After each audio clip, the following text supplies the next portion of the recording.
Hello दोस्तों, कैसे हैं आप सब। आई होप आप सब अच्छे होंगे। और मैंने एक ही एपिसोड दिया था contract killer with the night angle का, और उसके बाद मैंने एपिसोड नहीं दिया था। रीज़न ये था कि मेरी फ़ोन में कुछ प्रॉब्लम हो गई थी, जिसकी वजह से मैं एडिटिंग नहीं कर पा रही थी। बट नाउ थोड़ी बहुत ठीक हुई है। मैंने दूसरे फ़ोन से काम करना शुरू किया है, इसीलिए वीडियो भी अच्छी नहीं बन रही है। बट कोई नहीं, एपिसोड देने की बात है।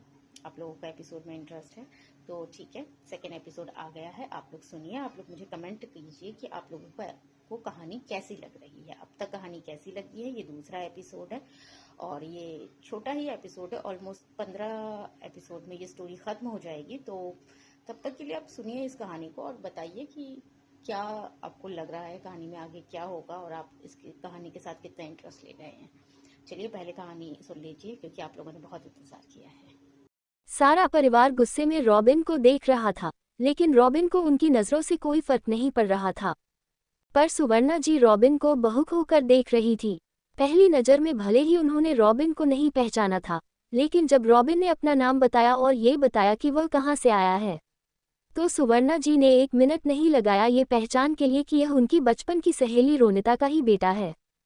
सुवर्णा जी का मन कर रहा था कि भागकर रॉबिन के पास जाए और उसे गले से लगा ले, लेकिन बड़े बाबू और बाकी सब के वहां रहते हुए सुवर्णा जी ऐसा नहीं कर सकती थी। वो अपनी ममता भरी नजरों से रॉबिन को देख जरूर रही थी। बड़े बाबू गुस्से में रॉबिन को देखते हुए कहते हैं, ए लड़के, जो भी तुम्हारा नाम है, ना तो तुम हमारे कुछ लगते हो और ना ही इस घर से तुम्हारा कोई रिश्ता है। सालों पहले ही हमने तुम्हारी माँ के साथ हमारा रिश्ता खत्म कर दिया था, और किसी अनजान लड़के को हम अपने घर में शरण नहीं दे सकते हैं। ये बहू बेटियों वाला घर है। रॉबिन घूरते हुए बड़े बाबू को देखते हुए कहता है, क्या मैंने ये कहा कि मैं यहाँ आप लोगों के साथ कोई रिश्ता बनाने आया हूँ या फिर यहाँ रहने आया हूँ? नहीं ना, क्योंकि न तो मुझे आप लोगों के रिश्ते की जरूरत है और न ही घर की जरूरत है। मैं कहाँ रहने वाला हूँ यह मैं अपने आप देख लूंगा। ये कहकर रॉबिन अपना बैग उठते ही वाला होता है कि सुवर्णा जी जल्दी से कहती है, बाबा, पिछली हवेली तो रोनिता की थी ना, तो देखा जाए तो एक तरह से अब वह हवेली उसके बेटे की है, और अगर यह चाहे तो अपनी माँ की हवेली में रह सकता है।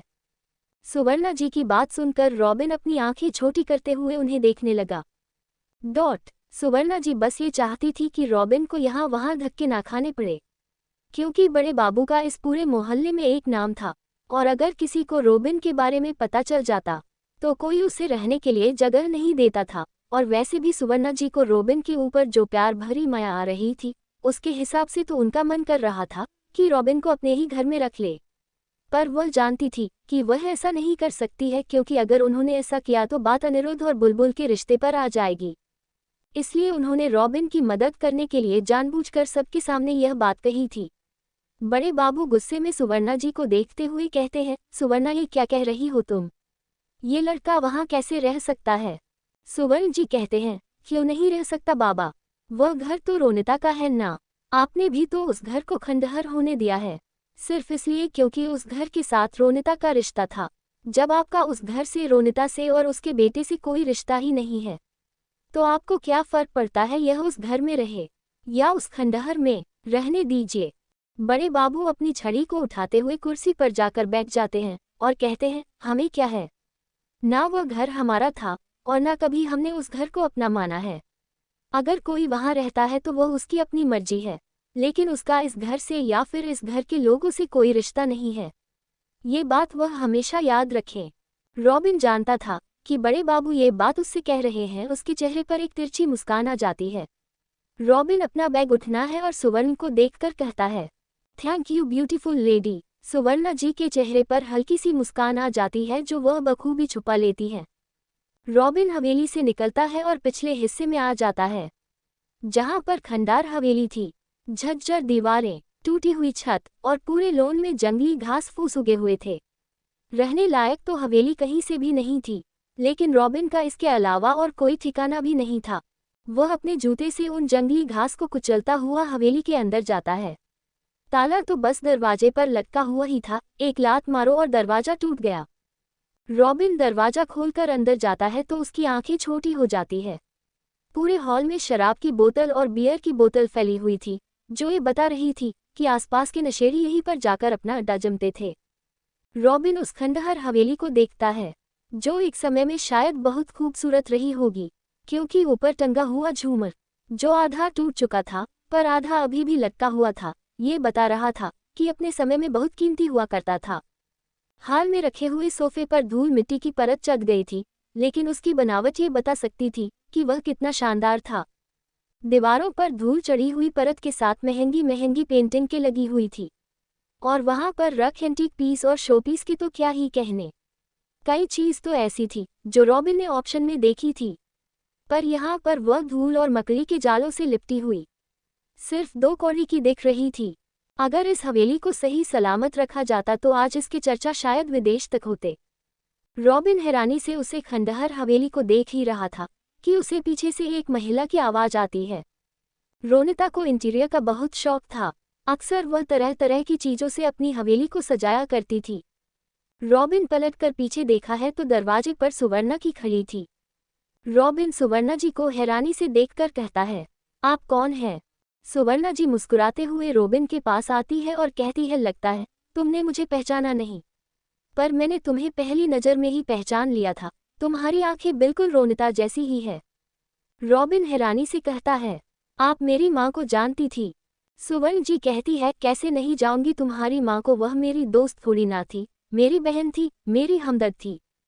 रॉबिन हैरानी से सुवर्णा जी की बात सुन रहा था। सुवर्णा जी ने अपने आंसू साफ किया और रॉबिन से कहा, तुमने सच में मुझे नहीं पहचाना क्या? रॉबिन अपने माथे को अपने अंगूठे से खुजाते हुए कहता है, देखिए मैं कई साल पहले इंडिया आया था, वह भी बस कुछ दिनों के लिए। ऐसे में अगर आपसे मुलाकात हो गई होगी तो मुझे कुछ खास याद नहीं है। आप मुझे डायरेक्टली बता देंगे कि आप कौन हैं तो ज़्यादा बेहतर रहेगा। सुवर्णा जी ने कहा, कोई बात नहीं, बात तो तुम्हारी भी सही है। तुम इंडिया ही है कितने दिन के लिए थे? बस 10 दिन के लिए, और उसके बाद इतने सालों बाद मिल रहे हो, तो तुम्हें तुम्हारी सोना आंटी कैसे याद रहेगी?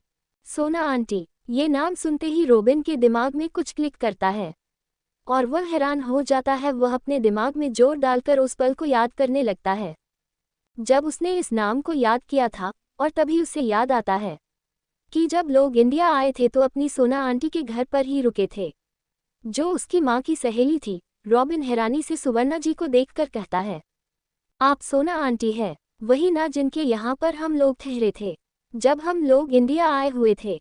सुवर्णा जी मुस्कुराते हुए हाँ में सर हिलाती है। रॉबिन के चेहरे पर हल्की मुस्कान आ जाती है, क्योंकि उसे याद आता है कि जब पूरा परिवार रोनिता के खिलाफ था तो एक उसकी सोना आंटी ही थी जिसे रोनिता को संभाला था और उसके परिवार को अपने घर में रहने दिया था। रॉबिन सुवर्णा जी को देखकर कहता है, काफी बदल गई है आप। सुवर्णा जी रॉबिन के माथे पर हाथ फेरती है।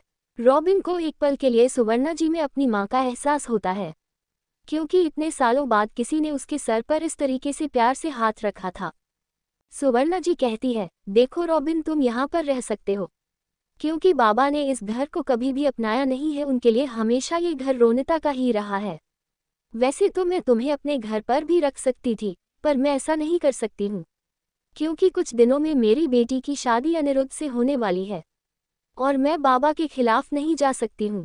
पर मैं तुम्हें भी तो ऐसा नहीं छोड़ सकती हूँ, आखिर हो तो तुम मेरे भी बेटे जैसे ही। फिर सुवर्ण जी उसे खंडहर हवेली को देखते हुए कहती है, लेकिन तुम यहाँ रहोगे कैसे? ये घर तो कहीं से भी रहने लायक नहीं है। रॉबिन कहता है, अब उसकी फिक्र मत कीजिए, आपने इतना कर दिया है, इतना ही काफ़ी है मेरे लिए। अब इसके आगे का मैं देख लूँगा। सुवर्णा जी कहती है, ऐसे कैसे तुम्हें इस वीरान हवेली में रहने दूंगी, इतनी गंदगी में? तुम्हें पता है मेरी बुलबुल होती ना, जितनी देर में हम लोगों ने बात की है, इतनी देर में वही ये पूरी हवेली साफ कर चुकी होती। उसे गंदगी बिल्कुल पसंद नहीं है। पर तुम फिक्र मत करो, मैं हीरदा को भेजती हूँ, वो इस हवेली को साफ कर देंगे, कम से कम रहने लायक तो बना ही देंगे। और मैं तुम्हारे लिए कुछ खाने के लिए भी भेजती हूँ, लेकिन रॉबिन मेरी एक बात मानोगे? रॉबिन कहता है, कहिए। सुवर्णा जी घबराते हुए रॉबिन को देखकर कहती है, जितना हो सके बाबा और उसके परिवार से दूर रहना, और हवेली की तरफ तो जाने की सोचना भी मत। रॉबिन के चेहरे पर तिरछी मकना जाती है और वह कहता है, डोंट वरी सोना आंटी, मैं वैसे भी उन लोगों के लिए यहाँ नहीं आया हूँ। कुछ दिनों में मेरा काम खत्म हो जाएगा और उसके बाद मैं कहीं और चला जाऊँगा। ना मैं उन लोगों को परेशान करूंगा और ना ही आपको। सुवर्णा जी कहती है, तुम्हारे लिए कुछ करने में मुझे कभी परेशानी नहीं होगी। मुझे ऐसा लगेगा मैं अपनी रोनिता के लिए कर रही हूँ। तुम्हें कुछ भी चाहिए होगा तो तुम मुझे बता देना।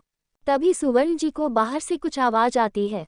वह घबराते हुए रॉबिन को देखकर कहती है, अच्छा तुम थोड़ी देर यहीं पर रहो, मैं हरिदा और एक नौकर को भेजती हूँ, वह यहाँ की सफाई करवा देंगे और मैं तुम्हारे लिए कुछ खाने के लिए भी भिजवाती हूँ। सफर से आए हो, थक गए होंगे। ये कहते हुए सुवर्णा जी वहां से निकल जाती है। रॉबिन देखता है कि दरवाजे से बाहर जाने से पहले सुवर्णा जी ने खुद को एक चद्दर से ढक लिया। रॉबिन के देखकर हैरान हो जाता है। सुवर्णा जी यहाँ पर छुपाते हुए आई थी। सुवर्णा की पुरानी हवेली से निकलकर अपने घर की तरफ जा रही थी। इस बात से अनजान कि अपने घर की हवेली की खिड़की से खड़ी लता ने सुवर्णा जी को देख लिया था।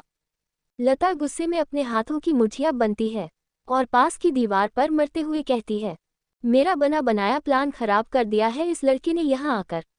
क्या जरूरत थी इसे यहाँ आने की? इतने सालों में ये यहाँ पर नहीं आया, तो फिर अब यहाँ पर आकर क्यों अपनी माँ की आखिरी निशानी पर अपना हक जाता रहा है? सोचा था यह आधी बची हुई हवेली मेरे अनिरुद्ध की हो जाएगी। उसके बाद में सुवर्णा और उसकी बेटी बुलबुल दोनों को अच्छा नाचना नाचगी। बड़ा शौक है ना इसे हम लोगों से रिश्ता जोड़ने का। एक बार यह हवेली हमारे नाम हो जाती, उसके बाद रिश्ता जोड़ना तो दूर की बात है, इस घर की तरफ देखने तक नहीं देती माँ बेटी को। कहने के लिए तो मैं इस घर की बहू हूँ, पर सारी फैसला तो ये सुपर्णा ही लेती है। और बुलबुल लड़की तो मुझे कभी पसंद नहीं थी, डरपोक कहीं की। उसके बाद लता उस खंडहर हवेली को देखकर एक शैतानी मुस्कान हंसती है और कहती है, कोई बात नहीं, अगर मेरा एक प्लान फैला हो गया है तो क्या हुआ, मेरा दूसरा प्लान रेडी है। ये लड़का यहाँ पर आया तो है अपनी माँ की आखिरी निशानी को अपना बनाने के लिए, पर जाते जाते यही इसे मेरे बेटे के नाम करके जाएगा। ये कहते हुए लता के चेहरे पर एक तिरछी मुस्कान थी। हरिदा एक सर्वेंट के साथ मिलकर घर की थोड़ी बहुत सफाई कर दी थी। हालांकि जितनी की थी उसके हिसाब से भी यह घर अभी गंदा ही था, लेकिन एक कमरे को तो उन्होंने पूरी तरह से साफ कर दिया था। ये रोनिता का कमरा था, क्योंकि यहाँ पर रोनिता की पुरानी स्कूल की फोटोज और कॉलेज की कुछ फोटोज थे, तो इसलिए इस कमरे में आकर रॉबिन को बहुत अच्छा लगा। ऐसा लगा जैसे वह अपनी माँ के ही पास आया है। सुवर्णा जी ने हरिदा के हाथों रॉबिन के लिए कुछ खाने का सामान भिजवाया था। रॉबिन देखता है तो यह इंडियन खाना है। हालांकि उसने इंडियन खाना भी खाया था, क्योंकि जब तक रानीता जिंदा थी वह रॉबिन के लिए अक्सर कुछ ना कुछ इंडियन बनाया करती थी, और आलू के पराठे तो हमेशा से ही रॉबिन के फेवरेट रहे हैं। पर रोनिता के जाने के बाद रॉबिन के लिए ये सब सिर्फ मुंह का स्वाद ही रह गया था, और इतने सालों बाद आज उसके सामने एक इंडियन खाने की थाली रखी हुई थी। दाल चावल सब्जी और चिकन। बंगाली खाने में नॉनवेज हमेशा ही शामिल होता है। नॉर्मली लोग दाल और चावल को मिक्स करके कहते हैं, लेकिन रॉबिन तो ठहर जर्मनी का, उसे कहाँ आता है दाल और चावल को मिक्स करना। उसने तो एक चम्मच से पहले चावल खाया और फिर दाल को पानी की तरह पी लिया। खाना खाने के बाद रॉबिन कहता है, अजीब था पर अच्छा था। रॉबिन अपनी माँ की एक तस्वीर को उठना है और उसे लेकर बेड पर बैठ जाता है। वह अपनी माँ की स्कूल की तस्वीर को निहारत हुए कब सो जाता है उसे पता ही नहीं चलता है। अगले दिन सुबह बुलबुल को रात में होश आ गया था और वह अपने घर आ गई थी। वह अपने घर पर अपने कमरे में पसरकर सो रही थी। उसका मुंह खुला हुआ था और उसमें से लार निकल रही थी। बुलबुल किसी छोटे बच्चों की तरह अपने बेड पर अजीब और गरीब ढंग से सो रही थी। सुवर्णा जी इस समय किचन में थी, क्योंकि दुर्गा पूजा का टाइम था तो इसीलिए उनके पास काम ज्यादा था। सुबह जल्दी उठकर रॉबिन के लिए कुछ नाश्ता बनाना चाहती थी, ताकि सबके उठने से पहले रॉबिन के पास इस नाश्ते को भिजवा दे और किसी को पता ना चले कि सुवर्ण जी रॉबिन की मदद कर रही हैं। सुवर्णा जी देखती है धीरे धीरे लोग पंडाल में आने लगे हैं और दुर्गा माँ के दर्शन करने लगे हैं। सुवर्णा जी हरिदा को ढूंढ रही थी, लेकिन शायद हरिदा इस समय बड़े बाबू के घर में थे। सुवर्णा जी परेशान हो गई, यहाँ पर तो कोई आसपास दिख भी नहीं रहा है, अब ये नाश्ता किसके हाथों भिजवाएंगी। तभी उन्हें बुलबुल का ख्याल आता है। वैसे भी अगर बड़े बाबू के परिवार ने किसी ने बुलबुल को देख भी लिया तो वह उससे कोई सवाल नहीं करेंगे, क्योंकि सब जानते हैं कि बड़े बाबू बुलबुल से कितना प्यार करते हैं। इसीलिए वह बुलबुल के कमरे में गई। टेबल पर टिफिन रखकर वह बुलबुल को देखते हैं, जो एक पैर बेड से नीचे लटकाए और दोनों हाथों को शाहरुख खान की स्टाइल में फैले सो रही थी। सुवर्णा जी अपना सर पीट लेती है और कहती है, इस पागल लड़की से क्या उम्मीद करूं मैं, कुछ दिनों में शादी होने वाली है इसकी। माना 2 घर छोड़कर ही शादी हो रही है, लेकिन है तो उसका ससुराल ही ना। लता बहन जी ऊपर से कितना ही बोले कि वह को बिल्कुल पाखी की तरह रखेंगे, पर ये तो मैं भी जानती हूँ कि बहू बहू होती है और बेटी बेटी ही होती है। कितनी बार कहा है इसे थोड़ा ढंग से सोया कर। ये कहते हुए सुवर्णा की बुलबुल के पास जाती है और उसे उठाते हुए कहती है, बुलबुल उठ देख, सुबह हो गई है, मेहमानों का आना भी हो गया है पंडाल में, और तू अभी तक पैर पसारे सो रही है। दुर्गा माँ देखेगी तो क्या कहेगी, शक्ल से तो अच्छी भली लड़की भेजी थी मैंने, हरकतों से बंदरिया निकली। अपनी माँ के सुबह सुबह के दांत सुनकर बुलबुल अलसाई हुई नजरों से उठती है। बेड पर उठकर बैठने के बाद वह एक जोर की अंगड़ाई लेती है और उबासी लेते हुए कहती है, क्या हुआ माँ? दुर्गा माँ को तो मुझसे कोई शिकायत नहीं है, वह तो मेरी बेस्ट फ्रेंड है, सारी शिकायतें और परेशानियां तो आपको ही है। सुवर्णा की बुलबुल का दुपट्टा लाती है और उसके कंधे पर रखते हुए कहती है, मुझे पता है तेरी और दुर्गा माँ की आपस में कितनी बनती है। चल अब जल्दी उठ जा और यह टिफिन जल्दी से पुरानी हवेली में देकर आ। बुलबुल नींद में ही अपने बेड से उठती है और अपने स्लीप पहनते हुए टेबल पर रखा हुआ टिफिन अपने हाथ में लेती है, पर इससे पहले वह दरवाजे की तरफ बढ़ती उसकी आंखें झटके से खुल जाती है और 1 मिनट में उसकी सारी नींद हवा हो जाती है। वह पलटकर हैरानी से अपनी माँ को देखते हैं और कहती है, कहाँ देकर आना है इस टिफिन को? सुवर्णा की बुलबुल के बैग पर चद्दर और तकिया सही से रखते हुए कहती है, बेहरी हो गई है क्या? बोल तो रही हूँ पुरानी हवेली में देकर आना है। बुलबुल कहती है, माँ पुरानी हवेली में क्या भूतों के लिए खाना रख कर आना है? वहाँ कौन है जिसके लिए खाना भिजवा रही हो? सुवर्णा की बुलबुल से कहती है कोई, और कौन है ये तुझे जाने की जरूरत नहीं है, तू बस इस टिफिन को पुरानी हवेली में देख कर आ और वहाँ जो कोई भी होगा उससे बस ये देकर आ जाना है। बुलबुल कोई और सवाल करती या फिर कुछ पूछता उससे पहले ही बाहर से किसी ने सुवर्णा जी को आवाज लगा दी। सुवर्णा जी कमरे से बाहर चली गई। बुलबुल हैरानी से हाथ में पड़े हुए उसे टिफिन को देख रही थी और कह रही थी, पुरानी हवेली में कौन है जिसके लिए माँ टिफिन भिजवा रही है? बुलबुल कोई और सवाल करती या फिर कुछ पूछता उससे पहले ही बाहर से किसी ने सुवर्णा जी को आवाज लगा दी। सुवर्णा जी कमरे से बाहर चली गई। बुलबुल हैरानी से हाथ में पड़े हुए उसे टिफिन को देख रही थी और कह रही थी, पुरानी हवेली में कौन है जिसके लिए माँ टिफिन भिजवा रही है? थोड़ी देर अपने ही सवालों से परेशान होने के बाद बुलबुल अपने कंधे उठाती है और कहती है, मुझे क्या, माँ ने काम दिया है, करना तो पड़ेगा। ये सोचकर बुलबुल अपने फ़ोन से अपने ब्लूटूथ को कनेक्ट करती है और अपना ब्लूटूथ अपने कान में लगाते हुए अपने घर से बाहर निकलती है। पंडाल पर पहुंचकर वह सबसे पहले हाथ जोड़कर दुर्गा माँ को सुबह का नमस्कार करती है और उसके बाद घर से निकल जाती है। बुलबुल अपनी गली पार करके पुरानी हवेली की तरफ जा ही रही थी कि तभी उसके फ़ोन पर उसकी की फ्रेंड आशी का कॉल आ जाता है। एक हाथ में फ़ोन, एक हाथ में टिफिन लिए बुलबुल आशी से बात करते हुए पुरानी हवेली की तरफ जा रही थी। हाँ आशी, कैसी है तू? आए नहीं पूजा, मैं और पाखी तेरा इंतजार कर रहे थे। सामने से आशी ने कहा, अरे क्या बताऊं यार, पूजा के समय इतनी भीड़ थी, कोई ट्रेन कोई बस टाइम पर मिल ही नहीं रही थी। अभी अभी स्टेशन पहुंची हूँ, 1 घंटे में तेरे घर पर पहुंचने वाली हूँ। आशी वैसे तो पाखी की कॉलेज फ्रेंड है, जो दिल्ली से ही उनकी दोस्त बनी थी, लेकिन उसकी और बुलबुल की भी बहुत अच्छी दोस्ती हो गई थी। फोन पर बात करते करते ही वह लोग एक दूसरे की बहुत अच्छी सहेली बन गई थी। आशी पूजा के समय कोलकाता आई हुई थी और बुलबुल की शादी के बाद ही यहाँ से जाने वाली थी। बुलबुल आशी के साथ बात करते हुए इतनी मग्न थी कि उसने ध्यान भी नहीं दिया कि वह कब पुरानी हवेली में पहुंच गई।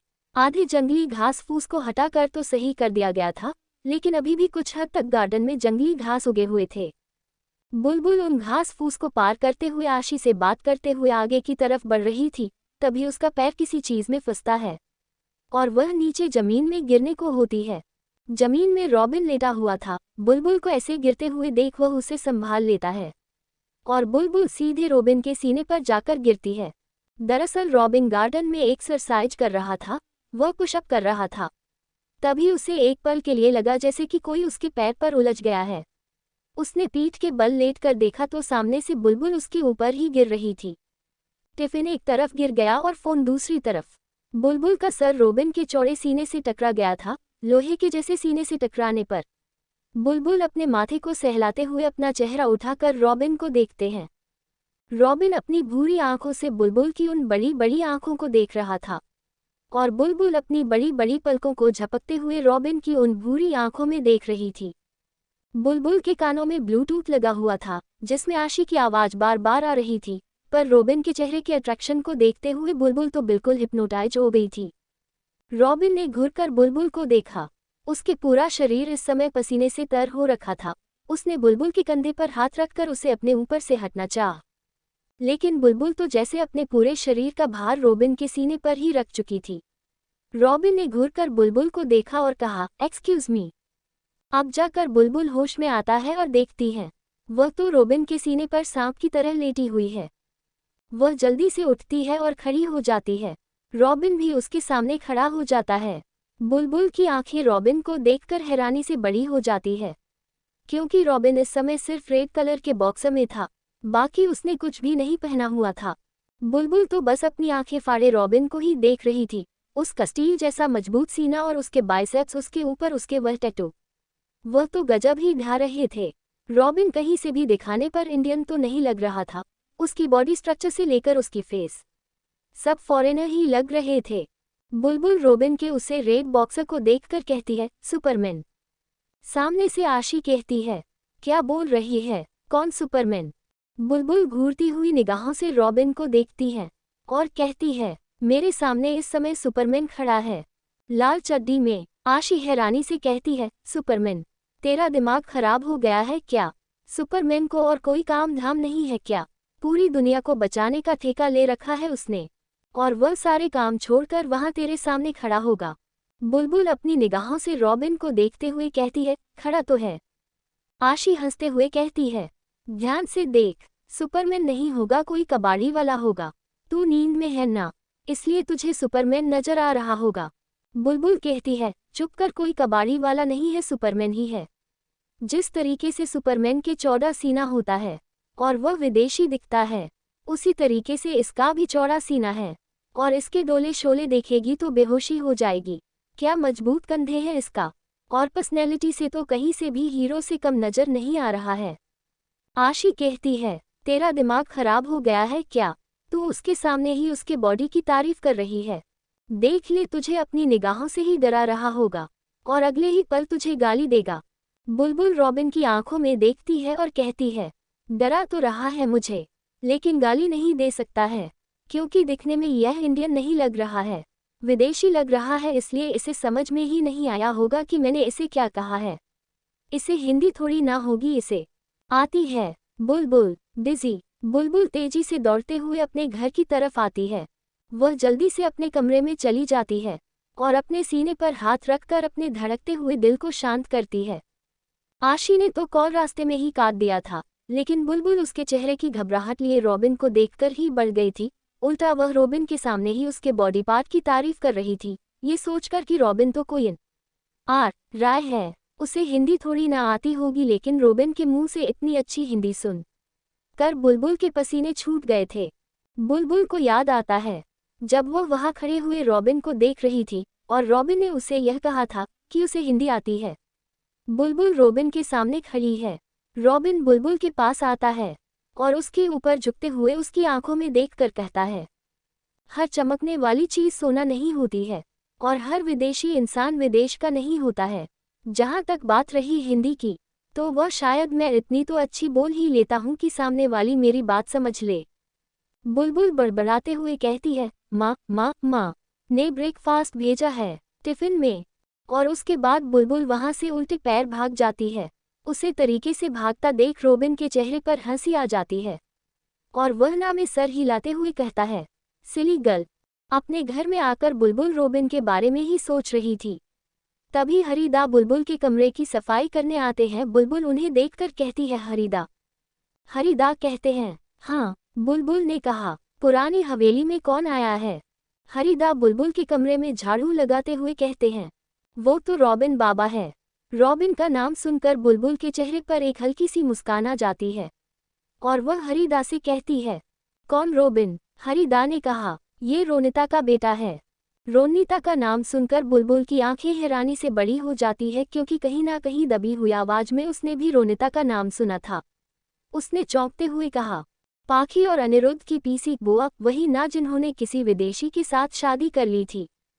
हरिदा हाँ में सर हिलते हैं और कहते हैं, हाँ वह जर्मनी गई थी पढ़ने के लिए, लेकिन वहाँ पढ़ाई के दौरान उन्हें किसी से प्यार हो गया और उन्होंने उससे शादी कर ली।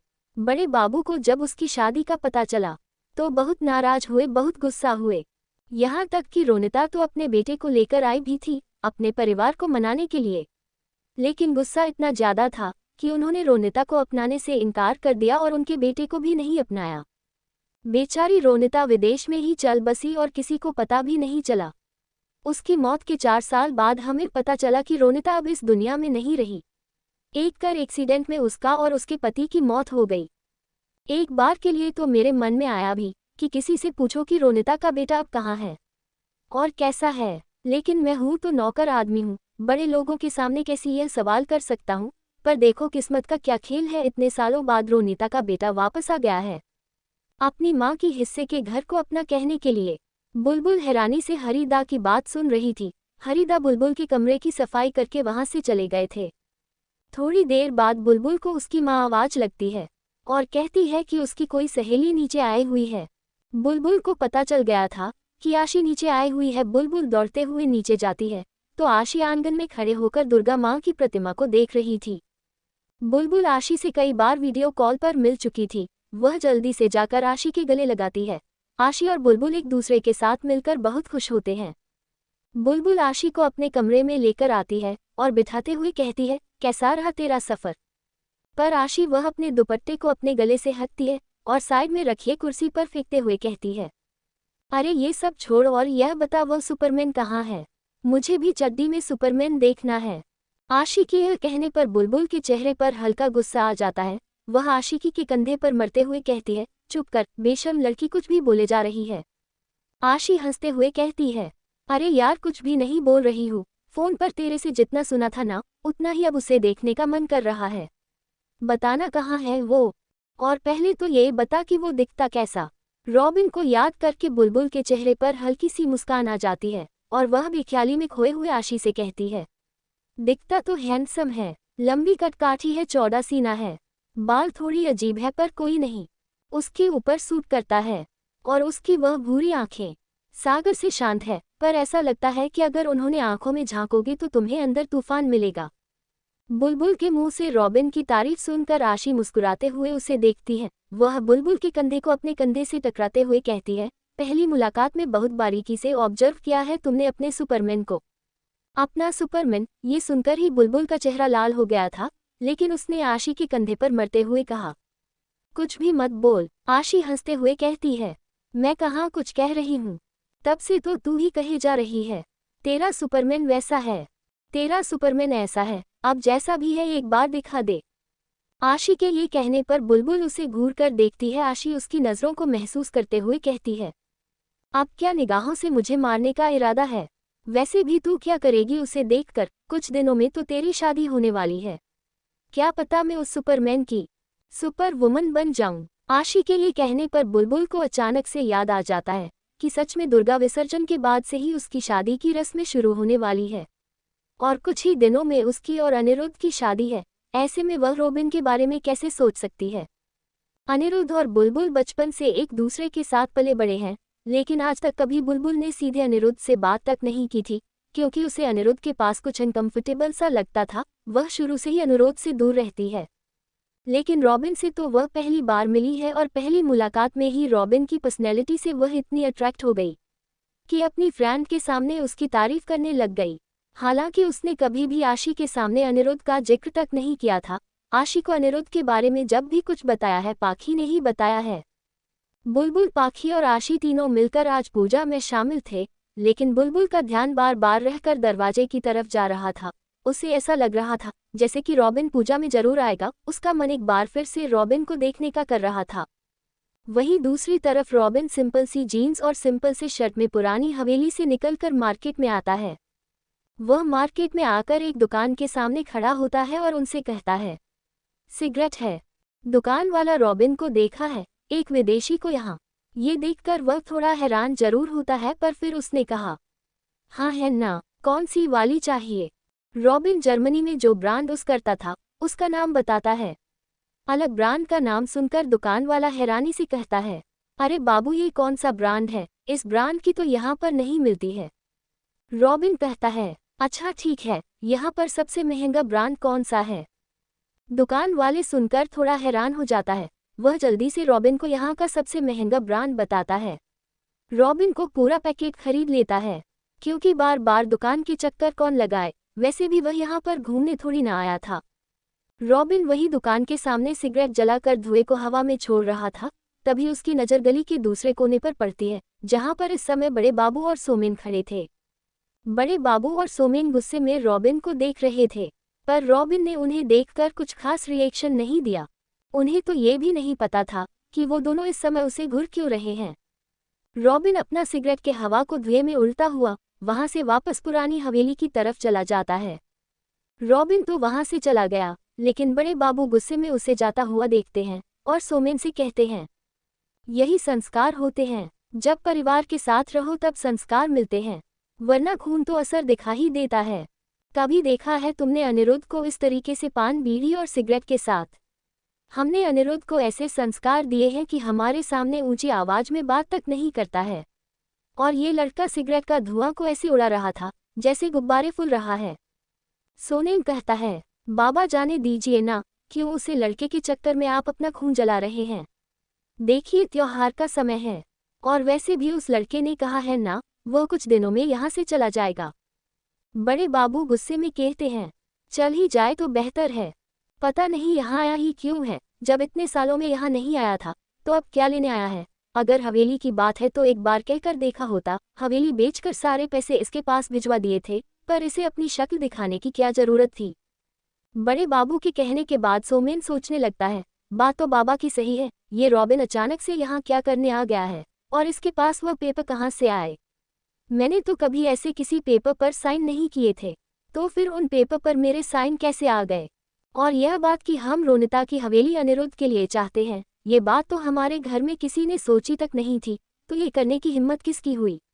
मुझे पता करना पड़ेगा, क्योंकि कोई हमारे घर के अंदर से ही हमारे घर को तोड़ने की साजिश कर रहा है। रॉबिन वापस पुरानी हवेली तो आ गया था, लेकिन अब उसका मन नहीं लग रहा था, क्योंकि उसे जल्द से जल्द जर्मनी बात करनी ही थी। उसे निखिल और एलेक्स से बात करके पता करना था कि वहाँ का माहौल क्या है, पर यहाँ उसके पास न तो फ़ोन है और ना ही नंबर है, और उसके पास इतने पैसे भी नहीं है कि वह एक नया फ़ोन और नंबर खरीद सके, क्योंकि यहाँ पर उसे एयरपोर्ट पर जर्मनी के पैसों के बदले जो इंडियन करेंसी मिली थी वह उसे लिमिटेड ही मिली थी। रॉबिन ने सोचा सबसे पहले बात करके निखिल से कहे कि कुछ पैसे उसके अकाउंट में ट्रांसफ़र कर दे, ताकि वह उसे यहाँ पर इंडियन रुपीस में कन्वर्ट करवा ले। यहाँ रॉबिन घर से बाहर निकलता है और कहीं पर आईएसडी बूथ ढूंढता है ताकि जर्मनी बात हो सके, लेकिन दिक्कत यह है कि जब से मोबाइल फ़ोन आया है तब से इंटरनेशनल कॉल के लिए आईएसडी बहुत कम हो गए हैं। रॉबिन आईएसडी बूथ ढूंढते ढूंढते मार्केट की तरफ आ जाता है। वहीं पर बुलबुल और आशी भी मार्केट आए हुए थे। बुलबुल और रॉबिन एक ही मार्केट में आए हुए थे, क्योंकि इस वक्त पूजा का समय था तो मार्केट में भीड़ बहुत ज़्यादा थी।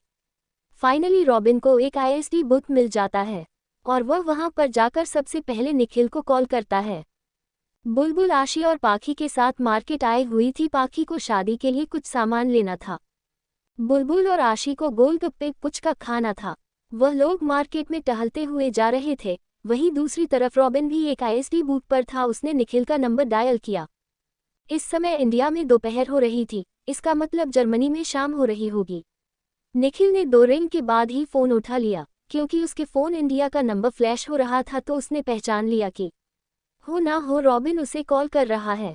निखिल जल्दी से फ़ोन उठाता है और कहता है, रॉबिन तू पहुंच गया वहां पर, सब कुछ ठीक तो है ना?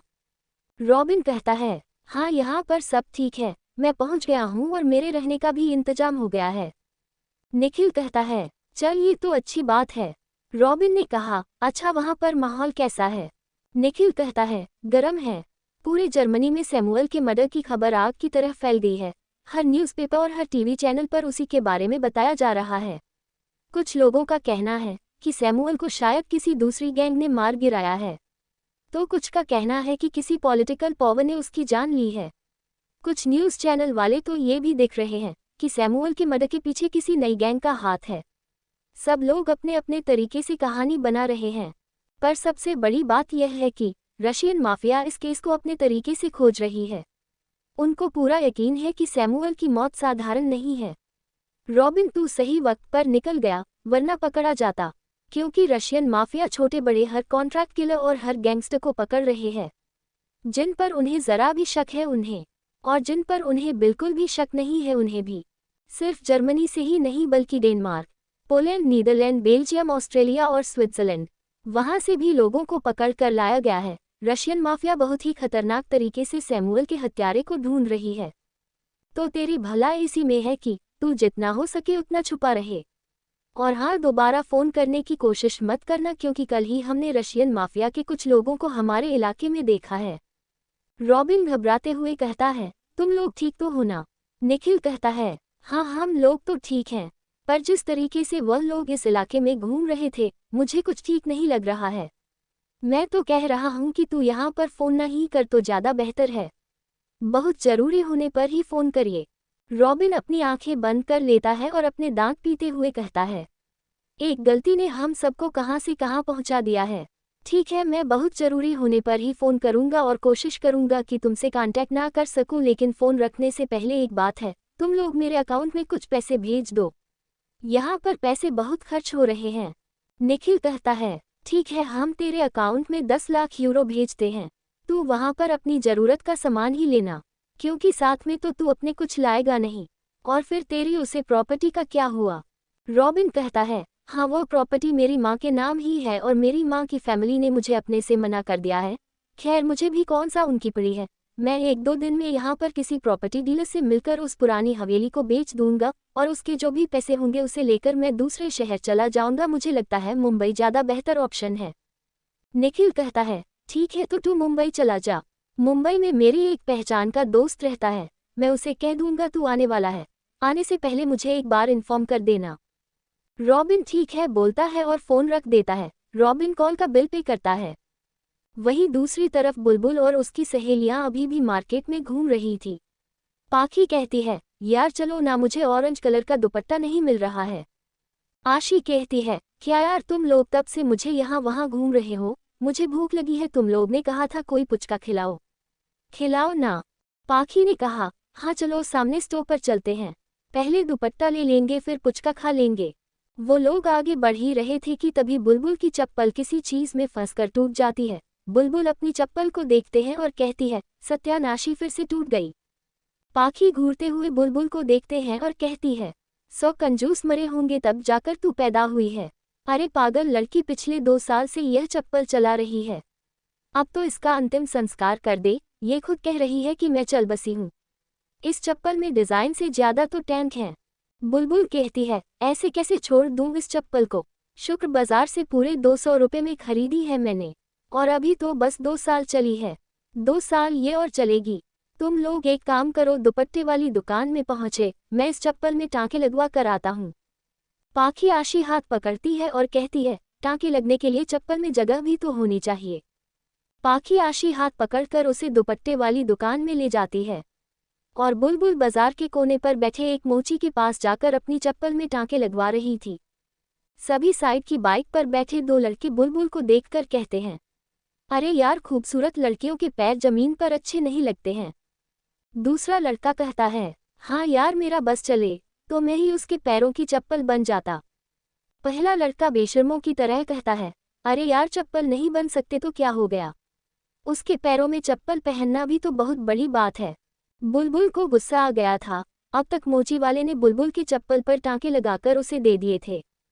बुलबुल अपने हाथों में चप्पल लेती है और उन लड़कों की तरफ देखते हुए अपने चप्पल को हिलाते हुए कहती है, चप्पल पहनने का तो मुझे पता नहीं, लेकिन खाने वाले काम तुम जरूर कर रहे हो। बुलबुल के मुंह से ये तीखे बोल भी प्यार भरे शहद की तरह लग रहे थे, आखिर उसकी जुबान जो इतनी मीठी थी। उन लड़कों ने बुलबुल की इस बात को मजाक में लेते हुए कहा, अरे तुम्हारे हाथों से चप्पल खाना भी बहुत बड़ी बात है।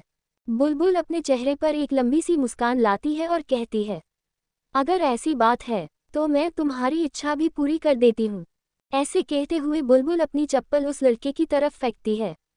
और बुलबुल की चप्पल सीधे उसे लड़के के मुंह पर जाकर छपती है। उन लड़कों को लगा नहीं था कि बुलबुल ऐसा कुछ कर जाएगी। वह गुस्से में बुलबुल को देखने लगते हैं। तभी आसपास मौजूद औरतें और लड़कियां उन लड़कों को देखकर हंसने लगते हैं। ये देखकर उन लड़कों को और गुस्सा आ जाता है और वह गुस्से में बुलबुल को घूरने लगते हैं। बुलबुल को लग गया था कि हो ना हो अब जरूर कुछ गड़बड़ होगी। वह लड़के बुलबुल की तरफ लपकते हैं। तभी बुलबुल पीछे की तरफ भागने लगती है।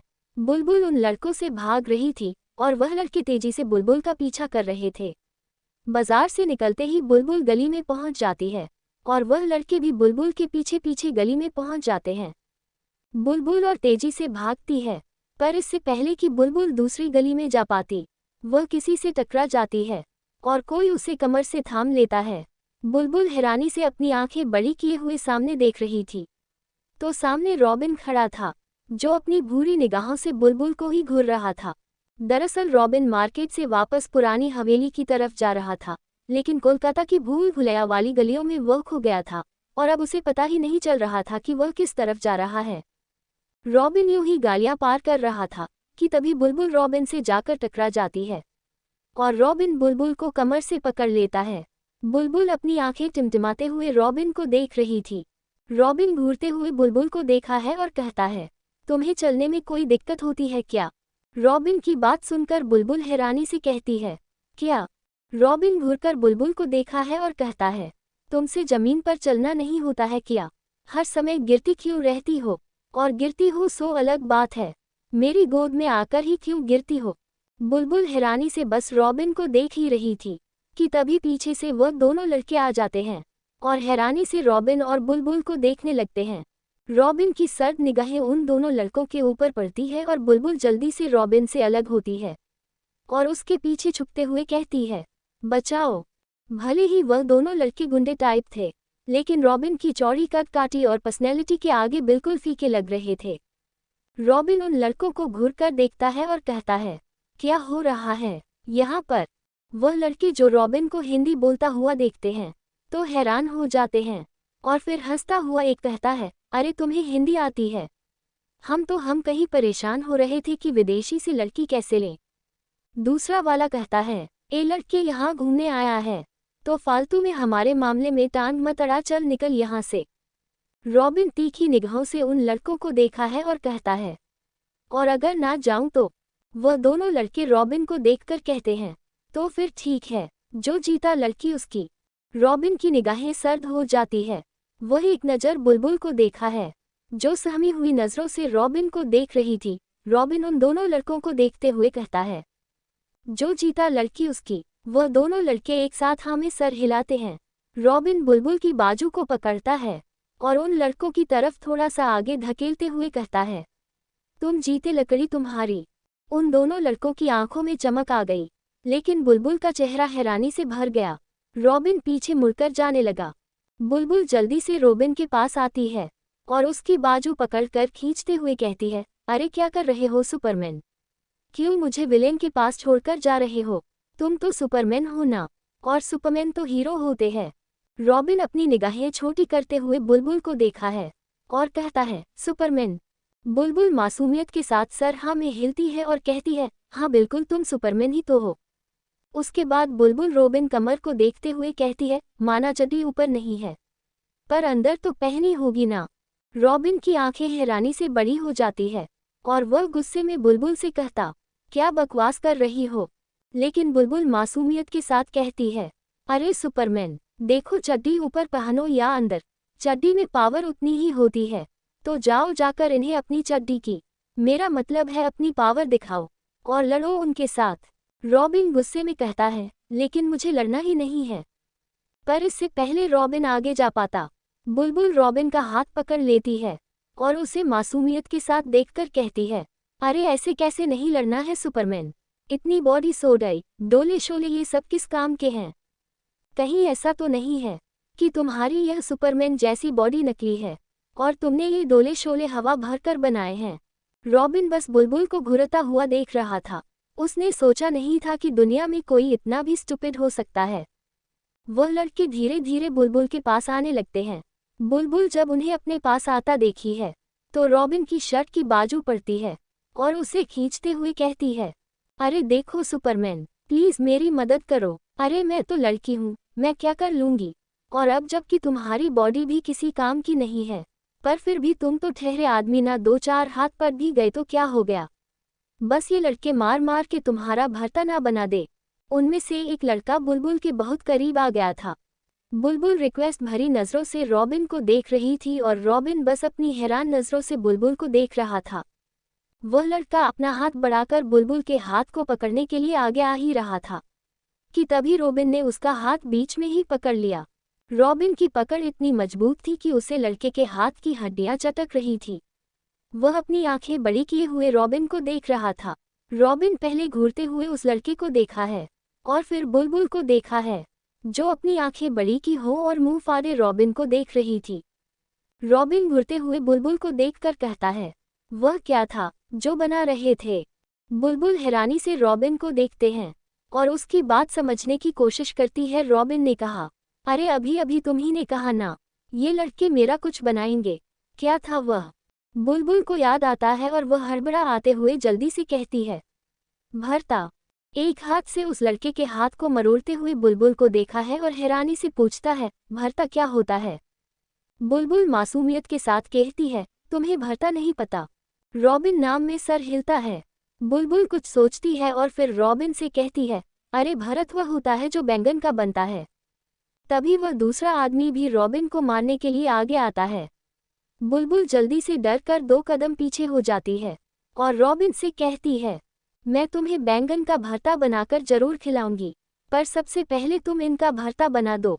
रॉबिन गुस्से में उन लड़कों को घर कर देखता है और कहता है, मुझे भरता बनाना नहीं आता है, पर जो आता है वह जरूर कर सकता हूँ।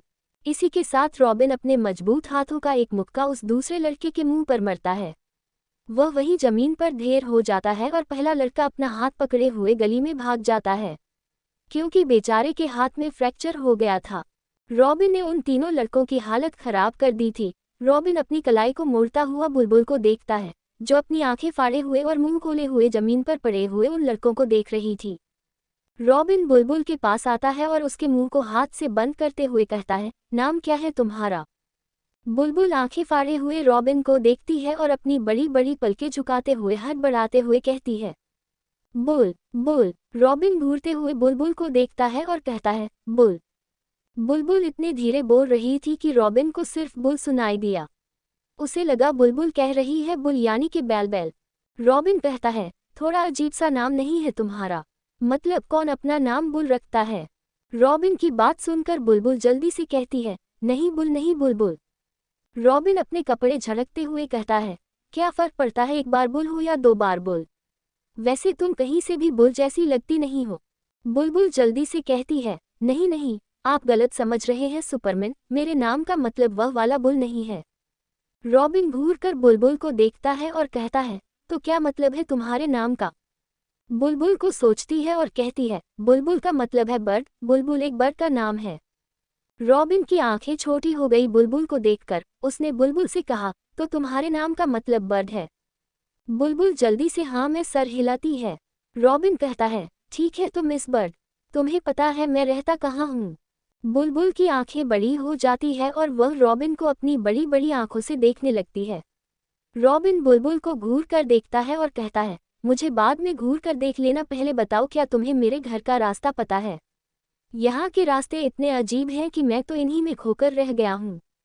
बुलबुल जल्दी से कहती है, अच्छा आप घर जाने का रास्ता भूल गए हैं, कोई बात नहीं मैं बता देती हूँ ना। उसके बाद बुलबुल अपने हाथ के इशारे से कहती है, इस गली से सीधे निकल जाए राइट हैंड पर सेकंड गली, भूल मत जाना क्योंकि कोने पर आपको पिंकी ब्यूटी पार्लर दिख जाएगा। वही गली से सीधे निकल जाएगा, वही रास्ता सीधा पुरानी हवेली को ही जाता है। रॉबिन घूरते हुए बुलबुल को देखता है और कहता है, थैंक्स। उसके बाद रॉबिन सीधे गली में चला जाता है और बुलबुल बस उसे जाता हुआ देखते रह जाती है। एक बार रॉबिन जब बुलबुल की आंखों के सामने से ओझल हो जाता है तो बुलबुल के चेहरे पर एक मुस्कान आ जाती है। वह अपने दुपट्टे के कोने को अपने दांतों में दबाते हुए मुस्कुराती है और कहती है, सुपरमैन। रॉबिन वापस पुरानी हवेली आ गया था। बुलबुल ने उसे जैसा बताया था वैसे ही उसने किया। सीधे पुरानी हवेली पहुंच गया रॉबिन। रास्ते से खाना पैक करवा कर लाया था, इसीलिए पुरानी हवेली पहुंचकर वह खाना खाने बैठ जाता है। बुलबुल भी पाखी और आशी के साथ घर पहुंच गई थी। बुलबुल देखती है तो सप्तमी का भोग बनाया जा रहा है, दुर्गा माता का प्रसाद। बुलबुल, पाखी और आशी तीनों भी प्रसाद बांटने में मदद करती है। इस समय बड़े बाबू और लता भी वहीं पर थे। सोमेन अपने ऑफिस गया हुआ था और पुलिस डिपार्टमेंट ने अनिरुद्ध को बुला लिया था किसी जरूरी काम के लिए। बुलबुल पूजा में आए लोगों को प्रसाद बांट रही थी, पर उसकी नज़र रह रहकर दरवाजे पर जा रही थी। उसे ऐसा लग रहा था जैसे कि हो ना हो रॉबिन यहाँ पर जरूर आएगा, लेकिन जब सारा प्रसाद बट गया और फिर भी रॉबिन नहीं आया तो बुलबुल को थोड़ा बुरा लगा। लता ने जब बुलबुल को इस तरीके से बार बार दरवाजे की तरफ देखते हुए पाया तो वह बुलबुल के पास आती और कहती है, अरे बुलबुल, तुम बार बार दरवाजे की तरफ क्यों देख रही हो? अनिरुद्ध अभी नहीं आएगा। लता की बात सुनकर बुलबुल को जबरदस्ती मुस्कुराना पड़ा।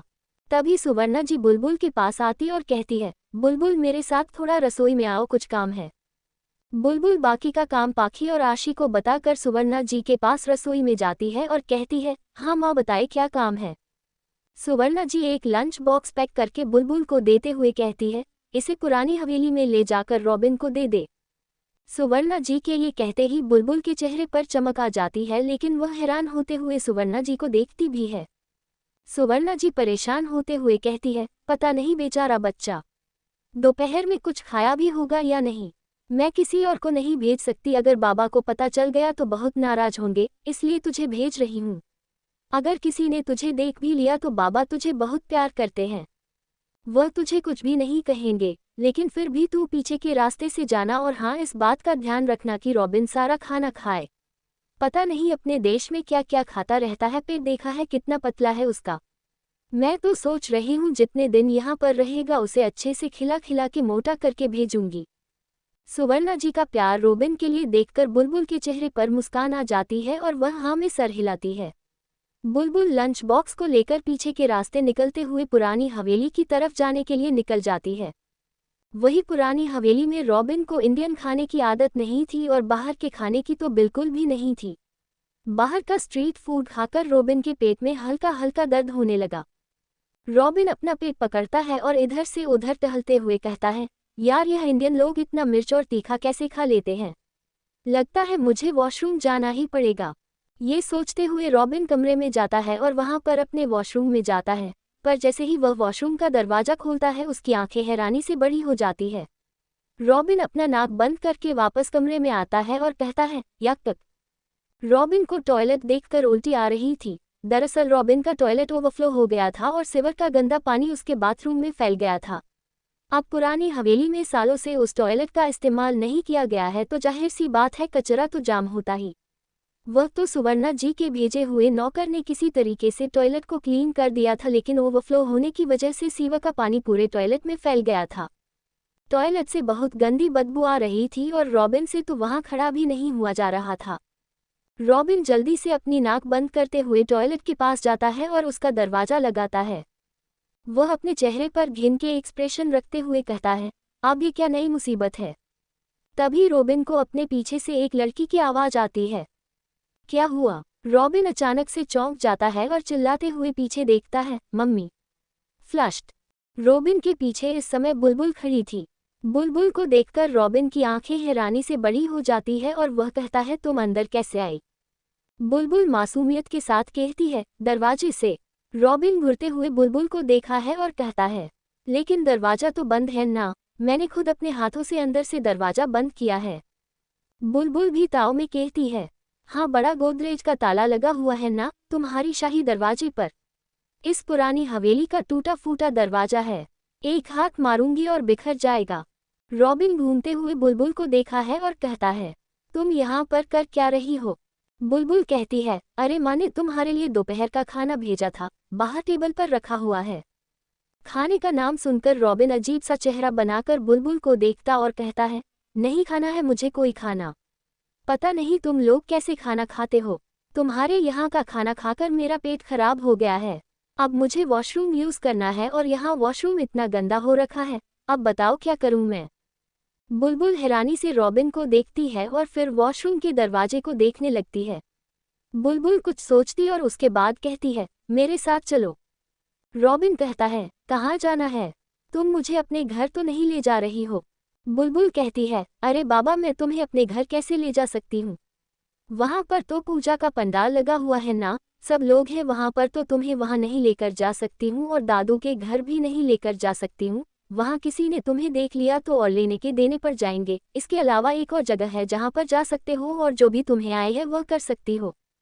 रॉबिन को बुलबुल की बात पर गुस्सा तो आ रहा था, लेकिन इस समय उसके पास और कोई चारा भी नहीं था।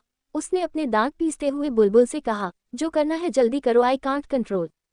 बुलबुल जल्दी से हाँ में सर हिलाती है और रॉबिन को लेकर पुरानी हवेली से निकल जाती है। बुलबुल और रॉबिन पिछले 10 मिनट से चल रहे थे। रॉबिन गुस्से में कहता है, ये तुम कहाँ मुझे जंगल में लेकर आ गई हो? मुझे वॉशरूम यूज करना है और तुम मुझे गोल गोल घुमाई जा रही हो। बुलबुल रॉबिन को एक जगह लेकर आती है और कहती है, हाँ ठीक है, तुम जाओ, मैं यहीं पर हूँ। रॉबिन इधर उधर नजरें घुमाता और कहता है, कहाँ जाऊँ? अरे ये तो बता दो, मुझे यहाँ से जाना कहाँ? यहाँ पर तो मुझे दूर दूर तक वॉशरूम नजर नहीं आ रहा है। बुलबुल कहती है, यह इतना बड़ा वॉशरूम तुम्हें नजर नहीं आ रहा है? कहीं भी चले जाओ, किसी भी पेड़ के पीछे। बुलबुल की बात सुनकर रॉबिन आंखें फाड़ते हुए उसे देखता है और कहता है, तुम्हारा दिमाग खराब हो गया है क्या? तुम मुझे यहाँ पर इसलिए लेकर आए हो ताकि मैं खुले में शीट कर सकूं? बुलबुल अपनी बड़ी बड़ी पलकें झपका के मासूमियत के साथ कहती है, तो और मैं क्या करती? रॉबिन अपना सर पीट लेता है और बुलबुल को गुस्से में देखकर कहता है, मेरे पीछे मत आना। ये कहकर रॉबिन वहां से जाने के लिए आगे बढ़ जाता है, लेकिन बुलबुल उसके पीछे आते हुए कहती है, अरे सुनो तो, देखो मैं कह रही हूँ, जंगल में पेड़ के पीछे जाकर कर लो, किसी को पता नहीं चलेगा। ज्यादा दिक्कत हो जाएगी तो तुम्हें ही परेशानी होगी। पर रॉबिन तेज कदमों से जंगल से बाहर निकल जाता है और वापस पुरानी हवेली वाले रास्ते पर चल देता है। बुलबुल उसे रोकते हुए कहती है, अरे मेरी बात सुनो, देखो, समझने की कोशिश करो। रॉबिन गुस्से में बुलबुल को देखकर कहता है, भले ही पेट दर्द से मेरा पेट फट जाए पर मैं ये हरकत कभी नहीं करूंगा। तभी रॉबिन के पेट से बहुत तेज आवाज आने लगती है। बुलबुल और रॉबिन दोनों हैरान रह जाते हैं। रॉबिन कसके अपना पेट पकड़ लेता है और इधर उधर देखने लगता है। बुलबुल कहती है, मेरी बात मान लो, अभी भी हम लोग जंगल जा सकते हैं। मैं कह रही हूं ना, किसी को पता नहीं चलेगा। पर रॉबिन गुस्से में कहता है, मुझे पता चलेगा ना, उतना ही काफी है। तभी रॉबिन को कुछ नजर आता है और रॉबिन बुलबुल से कहता है, वह कौन सी बिल्डिंग है? बुलबुल रॉबिन के इशारे की तरफ देखते हुए कहती है, वह तो डिपार्टमेंटल स्टोर है। रॉबिन कहता है, ठीक है, मेरा काम हो गया। अब तुम मिस बर्ड मेरे पीछे मत आना। बुलबुल मासूमियत के साथ कहती है, तो फिर मैं कहाँ जाऊं? रॉबिन घूरते हुए बुलबुल को देखकर कहता है, कहीं भी उड़ जाओ। सो फाइनली दोस्तों, कहानी ख़त्म हो गई है। आप लोगों ने कहानी सुनी, आपको कहानी कैसी लगी? मुझे कमेंट कीजिए, चैनल को सब्सक्राइब कीजिए, लाइक कीजिए, शेयर कीजिए। बट आप लोग कुछ भी नहीं करते हैं। ऑलमोस्ट 2 कहानियाँ ख़त्म हो गई, ये तीसरी कहानी है, ये भी ख़त्म हो जाएगी और कोई रिस्पॉन्स नहीं है। कोई बात नहीं, चलो कोई नहीं, आगे देखते हैं क्या होता है क्या नहीं होता। आप एक काम कीजिए, तब तक के लिए आप मुझे एक कमेंट कर दीजिए या फिर कोई भी इमोजी सेंड कर दीजिए कि आपको कहानी कैसी लगी। ठीक है, आपकी इमोजी से भी मैं समझ जाऊं कि आपको कहानी कैसी लगी। गलत इमोजी मत दीजिएगा, ठीक है? लाइक हार्ट दीजिएगा, फ्लावर दीजिएगा, स्माइली दीजिएगा, ठीक है? चलिए मिलते हैं अगले एपिसोड में, तब तक के लिए बाय।